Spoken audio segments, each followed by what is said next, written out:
Out left side. The Van Oosten, high slot, shot tip wide, Bates the rebound, saved by Doyle, rebound, score! Matt Odette in the front of the goal, bang that one in. The score is tied 1-1. Timer adjusts, goes wide, held in by Aiello. Left point, shot tip, score! Shot from the point, produced a tip in front. It was both Colin Hemingway and Igor Gongalsky setting screens. 15 to go. Bates works one ahead to Gongalsky to Dalvis into the zone of the slot. Dalvis, forehand shoots, he scores! The floodgates are opening for the Thunder. 4:10 to go in the first period. Thunder lead at 3-1. JF Cadron 3-on-2 into the aces zone for Hemingway. Left wing backhander for Gongalsky. He scores! First point on the board for the ex-Alaska A's on a beauty of a play. Thunder 4, Alaska 2. First time all season you got a winning record, which I know you. We talked about getting over that 500 mark, and this is it. I mean, it's 16, but still, you're moving in the direction you wanted to move. Yeah, it's important. But we looked at this 11-game homestand as an opportunity to do just that. You know, we had I think we've had obviously average success on the road, being 10-10, and we didn't have a lot of success at home in the early part of the season, especially through November. So for us to take advantage of what was in front of us, and you know, we've given away some points that I don't want to have given away, but more importantly, we're getting points every night, and that's a lot more important. If you keep that loss column down, you're doing something right. So I like it, but we got a lot of work to do. We still have, I think, 5 games and 7 nights over the next little bit here. So yeah. There's a lot still to be accomplished, but it certainly feels good to be in that win column. What do you think the turning point was in the first period, down by 1, a goal just 12 seconds in, and you storm back for 3? Oh, Odette's goal. You know, we get our first power play. I put the old creaky-boned guy on the power play, and a little bit of a secret weapon. And you know, the 6 years we've been together, scored a lot of big power play goals for us. Use them on the 5-on-3 quite a bit.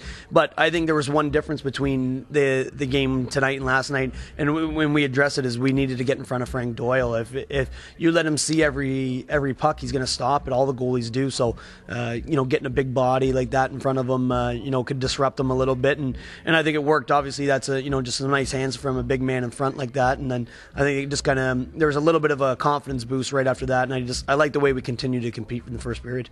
What did you make out of the chemistry between both Igor Gongalsky and Colin Hemingway, especially on that game-winning goal in the third? Well, I thought it was a great play coming up by. Obviously, Igor's a guy who does so many little things that sometimes go unnoticed by, I think, the casual fan or even opposing coaches. But when he's going to war with his teammates and with you as a coach, you know all the little things he does. And for him to get rewarded like that, his first goal, he's going to the net hard. His second goal, it's a nice tic-tac-toe play out the rush. JF to Colin goes wide and makes a real nice pass. Kind of baits the D in, pulls it to his backhand, freezes the goalie, and Igor's going to the back door. So it was a great goal, and it was, those guys have some chemistry, and I think Igor's a guy that can play with anybody. And I also think that those players, they're the type of guys that they're going to make other players look good, because JF and Colin are good they're good puck movers, and they're guys that can make plays in the offensive end. So I think Igor gets rewarded with being a guy who does a lot of the dirty work for those two guys, and he cashes in twice tonight. Igor, walk us back through your first of 2 goals. It was big to get this team back on the board, but all in all, pretty pleased with the way this team responded in the first period. Yeah, absolutely. It was a big goal to get, because they came out flying and they got a goal in 12 seconds. And, we didn't sit back. We just played our game and got on board first, got on board right away. So it was good. Was there anything said on the benches, or was it just more or less like a lead-by-example type of deal which got this team right back into it? Just stick to the systems, play hard, and everything else is going to take care of. So just play hard, that's about it. What about your second goal in that third period? You're pretty impressed with the pass made by your teammate Hemingway. Yeah, I didn't do anything on that goal. Just burying my head, driving to the net, and he just pretty much banked off my stick. So it's pretty much his credit for that goal.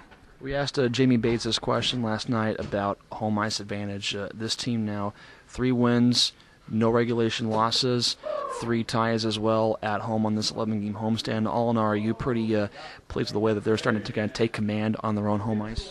Yes, absolutely. It's nice to get a win, but we can't be giving away like those wins to like Alaska or Utah because it's a really tight race right now, and we have 35 games left, and it's not that many before playoffs, and it's a tight race. You can go from last place to fourth place in one weekend, so you gotta be good. You gotta play every night. What'd you make out of the crowd tonight? I loved it. It was a great crowd, loud, so it was fun to play.